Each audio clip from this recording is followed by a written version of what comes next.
Good morning students. Last class में हम लोगों ने ग्लूकोज का साइक्लिक स्ट्रक्चर को डिस्कस किया था। आज की क्लास में हम लोग फ्रैक्टोज का ओपन चेन स्ट्रक्चर और साइक्लिक स्ट्रक्चर दोनों को डिस्कस करेंगे। जो रिएक्शंस का सीरीज हमने ग्लूकोज के लिए यूज में लिया था वही सीरीज जो है हम फ्रैक्टोज के लिए यूज में लेते हैं, और जो केमिकल प्रॉपर्टीज हैं उनके बेसिस पे फ्रैक्टोज का ओपन चेन स्ट्रक्चर दिया है अपने पास। क्या है फ्रैक्टोज का open chain structure? CH2 OH C double bond O COH H CH OH CH OH and CH2 OH। ये हमारे पास फ्रैक्टोज का ओपन चेन स्ट्रक्चर है। ग्लूकोज के स्ट्रक्चर की तरह यहाँ पर फ्रैक्टोज के स्ट्रक्चर में केवल चेंज क्या है अपने पास, यहाँ पर कार्बन ग्रुप के फॉर्म में कीटोनिक ग्रुप है। ठीक है, 6 कार्बन चेन स्ट्रक्चर है, स्ट्रेट चेन स्ट्रक्चर है, 5 हाइड्रोक्सी ग्रुप की प्रेजेंस है और कार्बोनिल ग्रुप के फॉर्म में कीटोनिक ग्रुप प्रेजेंट होता है। अब यहाँ पर हम बात करें इसकी साइक्लिक स्ट्रक्चर, जैसे ग्लूकोज का साइक्लिक स्ट्रक्चर था, सेम फ्रैक्टोज का साइक्लिक स्ट्रक्चर होता है। Structure of fructose. लेकिन यहाँ पर ग्लूकोज में एल्डिहाइड ग्रुप C5 कार्बन के साथ रिएक्ट करता है, और फ्रैक्टोज में क्या होगा, जो C2 कार्बन है कीटोनिक ग्रुप है, वो C5 कार्बन के हाइड्रोक्सी ग्रुप के साथ रिएक्ट करके साइक्लिक हेमी कीटल स्ट्रक्चर का फॉर्मेशन करता है।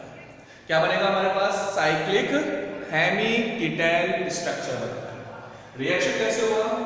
हाइड्रोजन मूव कर गया ऑक्सीजन पे, then form COH CH2OH COH H H OH and CH2OH H, और ये ऑक्सीजन जो है वो फर्स्ट, सेकंड और फिफ्थ कार्बन के साथ बॉन्डिंग करता है।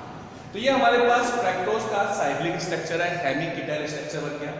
सेम ग्लूकोज जैसा है, अगर हाइड्रोक्सी ग्रुप राइट साइड में है that is called alpha fructose,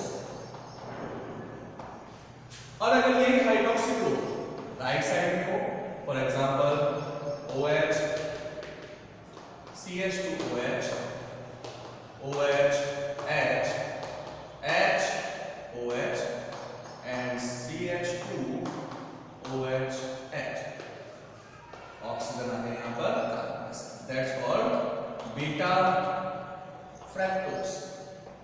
तो यहाँ पर हमारे पास दो स्ट्रक्चर बन गए साइक्लिक में, alpha fructose and beta fructose.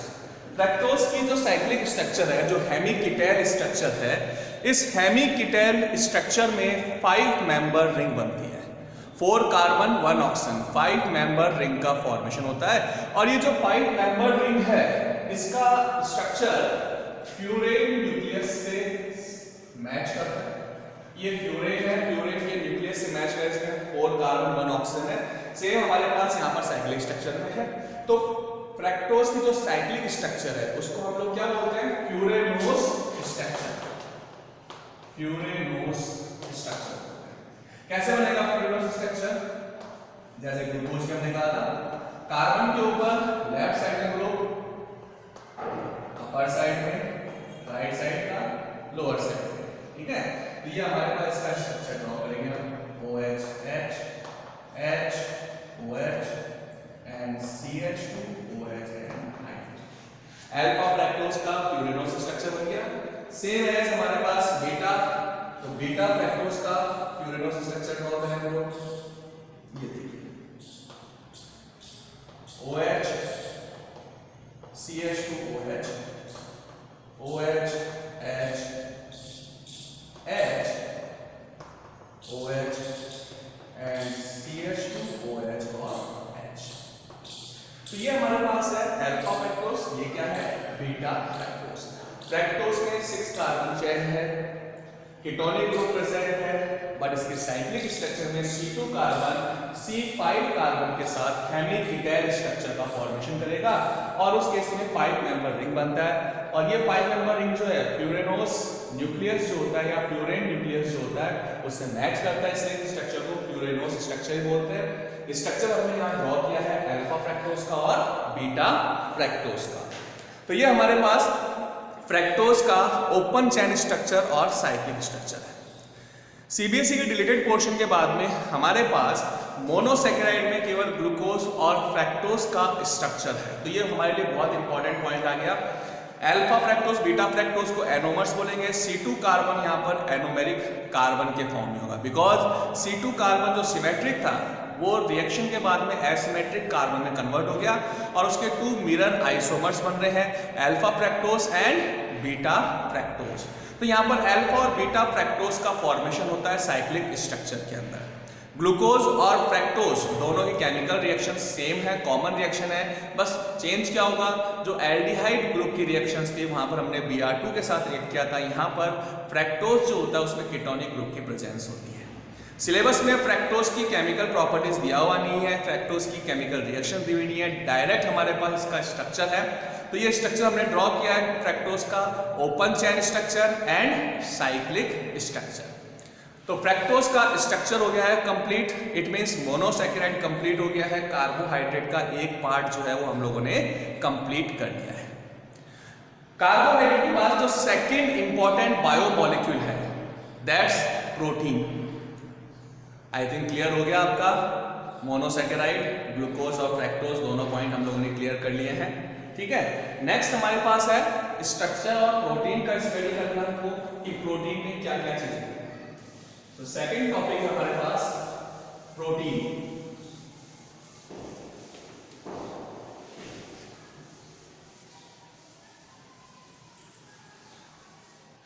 Second biomolecule है हमारे पास प्रोटीन।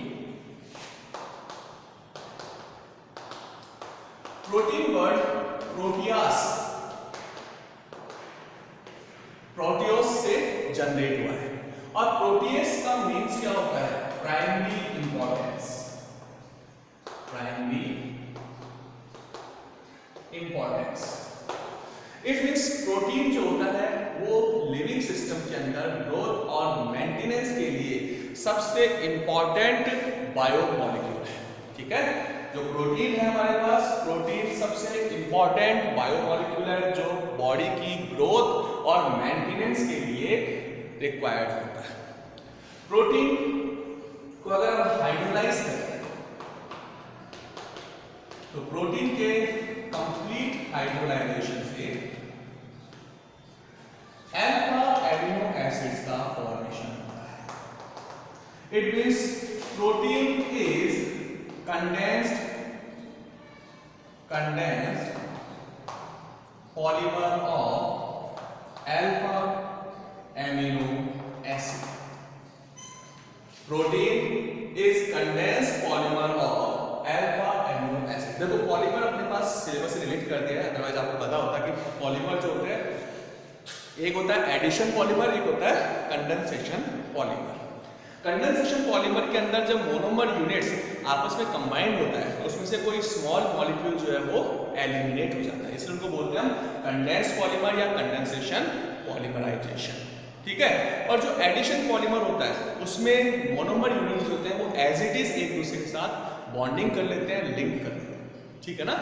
तो जो हमारे पास एडिशन और कंडेंसेशन 2 टाइप्स के पॉलीमर है। एडिशन पॉलीमर में तो monomer units as it is add हो जाएगी और कंडेंसेशन पॉलीमराइजेशन में कोई स्मॉल मॉलिक्यूल जो है वो एलिमिनेट होता है। तो प्रोटीन हमारे पास क्या है, कंडेंस्ड पॉलीमर है, किसका, अल्फा एमिनो एसिड का। तो हम डेफिनेशन बोल सकते हैं protein defined as complex biomolecule, complex biomolecule, heavy biomolecule which required for growth and maintenance for body called proteins, ठीक है। तो हम क्या लिख सकते हैं इसके अंदर, complex biomolecule which required for growth and maintenance for body called protein।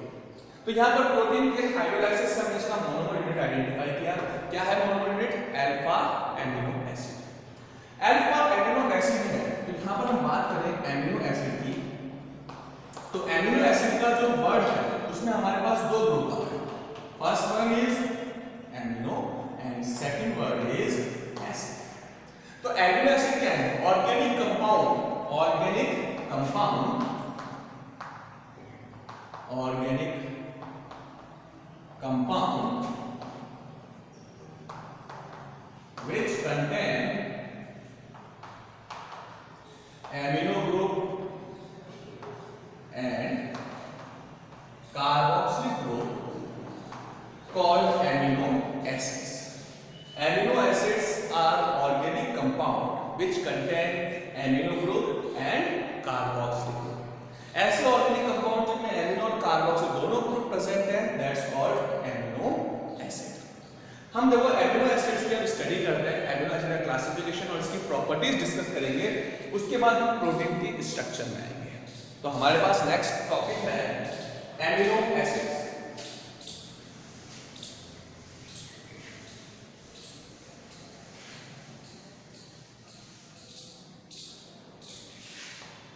Amino acid का जो बेसिक स्ट्रक्चर की बात करें, मैंने क्या कहा? एमिनो एसिड कंटेन एमिनो और कार्बोक्सिलिक ग्रुप. यहां पर इसका स्ट्रक्चर हम इस तरह से डिफाइन करेंगे, NH2 एंड कार्बोक्सिलिक. ये कार्बोक्सिलिक और ये एमिनो, दोनों ग्रुप प्रेजेंट है, तो उसको क्या बोलेंगे? Amino acid. अब यहां एमिनो एसिड का क्लासिफिकेशन किया हुआ है, classification of amino acids. First इसके बेसिस पे, on the basis of position of amino group with respect to carboxylic group. Carboxylic group के रेस्पेक्ट में एमिनो ग्रुप का क्या पोजीशन है, ठीक है, उसके बेसिस पे हमने एमिनो एसिड्स को क्लासिफाई किया. एमिनो एसिड्स थ्री टाइप्स के हो गए. First one is alpha amino acids. Amino group present on alpha carbon, present on alpha carbon called alpha amino acid. Second, beta amino acid. Amino group present on beta carbon with respect to carboxylic group. And third one is gamma amino acid.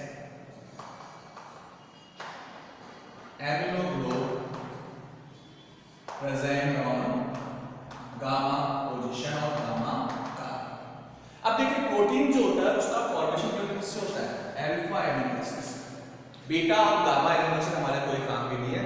Protein का formation केवल alpha amino acid से होता है. Alpha amino acid कौन सा होगा? Suppose करो मेरे पास ये कोई ग्रुप है, कार्बोक्सिलिक ग्रुप का एडजेसेंट कार्बन अल्फा कार्बन है, इस पे amino group that is called alpha amino acid.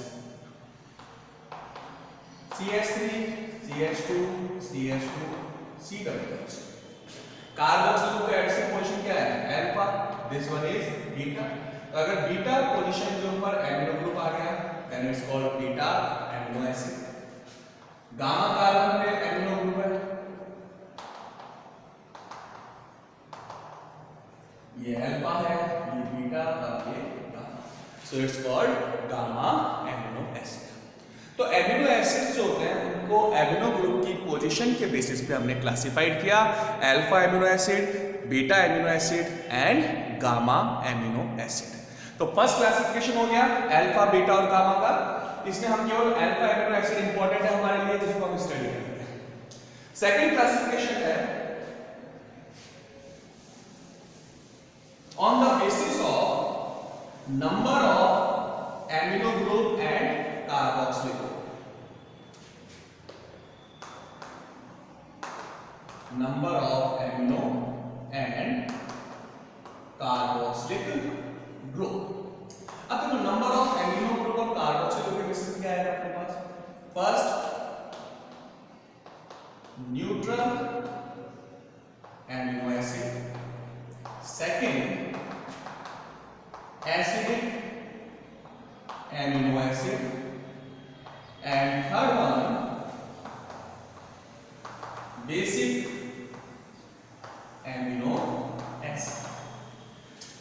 Neutral amino acid which contain equal number of amino group and carboxylic group called neutral amino acid. Neutral amino acid example glycine, alanine. जो glycine का structure क्या है अपने पास? Simple structure है। Glycine सबसे simple amino acid है। CH2 NH2 NH2 CH2 COOH, ये glycine का स्ट्रक्चर है। ग्लाइसिन के ऊपर क्वेश्चन भी बनता है। जनरली जो एमिनो एसिड्स होते हैं वो सबके सबके अपने पास नॉर्मली ऑप्टिकली एक्टिव होता है, बट ग्लाइसिन जो है वो ऑप्टिकली इनएक्टिव है क्योंकि इसमें कोई भी चिरेल कार्बन प्रेजेंट नहीं है, इसलिए इसको हम क्या कहते हैं? Optically inactive amino acid. कौन सा है? ग्लाइसिन। तो glycine optically inactive amino acid होता है। Second acidic amino acid. Acidic amino acid का मींस क्या हुआ? Number of carboxylic group more than amino group called acidic amino acids. ठीक है। Basic amino acid number of amino groups more than carboxylic group, that is called basic amino acid. तो acidic amino acid जो है उसका example हम क्या बोल सकते हैं? अगर एसिडिक की बात करें तो एसिडिक अपने पास एस्पार्टिक एसिड,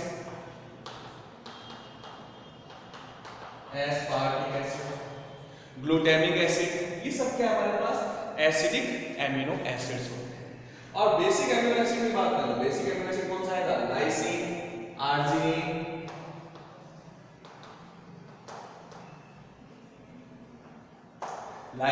आर्जिनिन, ये हमारे पास बेसिक एमिनो एसिड है।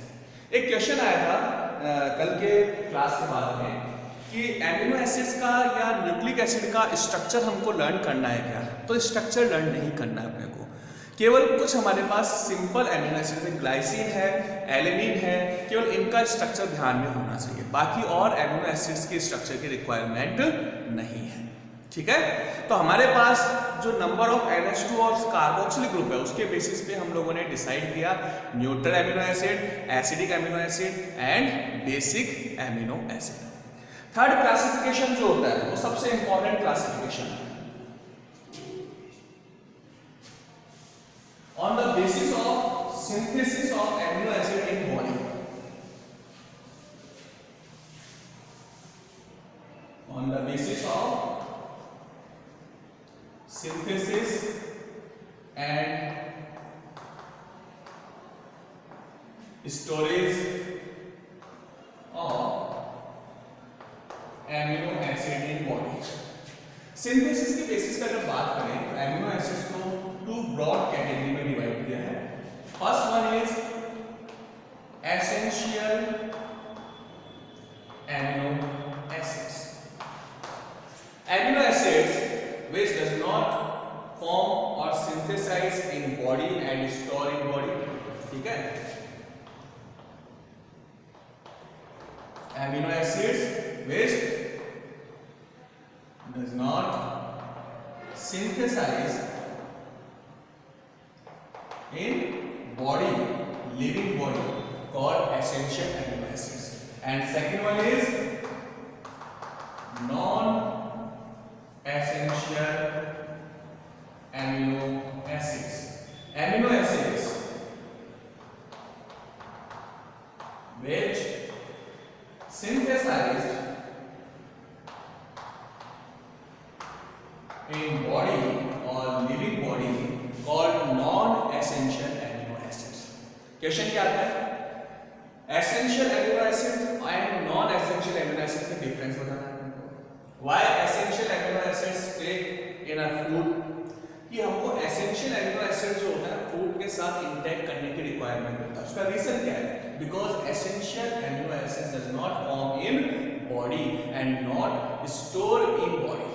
ना तो इनका सिंथेसिस हो सकता है, ना हम इनको बॉडी में ज्यादा स्टोर कर सकते हैं। तो इसलिए हमारे पास एसेंशियल एमिनो एसिड्स हैं जिनको हम रेगुलरली डाइट के साथ इनटेक करना होता है, जबकि नॉन एसेंशियल एमिनो एसिड्स जो होता है उनका फॉर्मेशन बॉडी में हो जाता है, इसलिए इनको फूड के साथ इंटेक करने की रिक्वायरमेंट नहीं है। एग्जाम्पल क्या होगा, देखो हमारे पास टोटल 20 अल्फा एमिनो एसिड्स जो प्रोटीन सिंथेसिस के लिए यूज होते हैं। इन 20 अल्फा एमिनो एसिड में से 10 एमिनो एसिड्स जो होते हैं वो एसेंशियल कैटेगरी में आते हैं और जो रिमेनिंग 10 एमिनो एसिड्स हैं वो क्या है हमारे पास नॉन एसेंशियल है। बुक में क्लियरली टेबल दिया हुआ है, एसेंशियल और नॉन एसेंशियल दोनों मिलाकर टोटल 20 अल्फा एमिनो एसिड्स होता है। आइडेंटिफाई कैसे करें?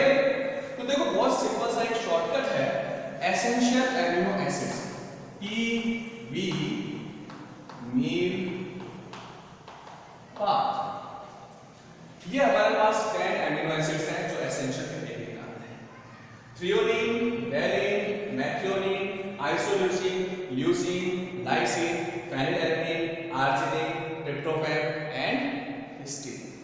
ठीक है, threonine, valine, methionine, isoleucine, leucine, lysine, phenylalanine, arginine, tryptophan and histidine. ये हमारे पास total 10 essential alpha amino acids हैं और इनको छोड़ के बाकी जो 10 है वो क्या हो गए अपने पास नॉन एसेंशियल हो गए। Example glycine, alanine, aspartic acid, glutamic acid, इस सब के साथ हमारे पास क्या आ गया नॉन एसेंशियल एमिनो एसिड्स आ गए। तो आज की क्लास में हम लोगों ने मोनोसैकेराइड में फ्रैक्टोज का स्ट्रक्चर आइडेंटिफाई किया है, साइक्लिक और ओपन चेन। सेकंड हमने प्रोटीन के अंदर एमिनो एसिड्स का क्लासिफिकेशन किया है। नेक्स्ट वीडियो के अंदर नेक्स्ट जो हमारी क्लास होगी उसमें हम लोग क्या डिस्कस करेंगे, उसमें हम डिस्कस करेंगे एमिनो एसिड्स की प्रॉपर्टीज और बहुत ही इंटरेस्टिंग प्रॉपर्टीज है एमिनो एसिड्स की, बिकॉज इसके अंदर एमिनो ग्रुप भी है और कार्बोक्सिलिक ग्रुप भी होता है। इसलिए ये एमिनो एसिड्स जो होते हैं वो वाटर में भी सॉल्युबल है, एसिड में भी सॉल्युबल है और बेस में भी सॉल्युबल होता है। ठीक है ना, तो इंपॉर्टेंट प्रॉपर्टीज है हमारे पास। ये सारी प्रॉपर्टीज मैं बता रहा हूँ, ये हम नेक्स्ट क्लास डिस्कस करेंगे कि एमिनो एसिड जो होते हैं वाटर, बेस और एसिड सब में सॉल्युबल होते हैं। दूसरा क्या इंपॉर्टेंट पॉइंट है, अगर इसको हम वाटर में डिसॉल्व करते हैं तो कार्बोक्सिलिक एसिड जो होता है वो H का साइन रिलीज कर देगा और एमिनो ग्रुप प्रोटॉन को एक्सेप्ट कर लेगा। तो उस केस में जो हमारे पास स्ट्रक्चर बनता है वो किस तरह से बनता है, NH3 positive CHR and C double bond O negative. ये जो हमारे पास एक्वस सॉल्यूशन में डाइपोल आयन का फॉर्मेशन हो रहा है, this dipole ion is called zwitter ion. आपको ध्यान होगा हमने एमाइंस किया था, उसके अंदर हमने ज्वीटर आयन की बात की था, मैंने कहा था कि एमिनो एसिड्स की प्रॉपर्टी होता है ज्वीटर आयन का फॉर्मेशन।